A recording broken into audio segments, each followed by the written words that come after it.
which is a Morse Taper Cleaner. That's for a Morse Taper 2. Yeah. And that works really well, actually. The plastic's quite hard, and you put that in the Morse Taper and give it a couple of twists, and it does a pretty good job of cleaning it up, actually. But I mean, the handle's printed separately, and there's an 8mm screw in the middle to hold the two bits together. So I could have actually turned a wooden handle rather than the plastic one, but I was playing with the machine, so I thought, well, I'll do that. So put a left-hand thread in there. Put a left-hand thread in there.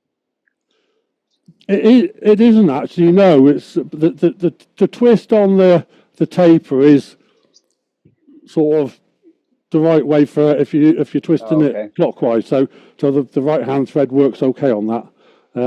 My one-way lathe, the tailstock is Morse Taper 3, so I was thinking of see if I could make another one of these, make a bigger one for a Morse Taper 3. But all my other lathes and Morse Taper 2, so that works.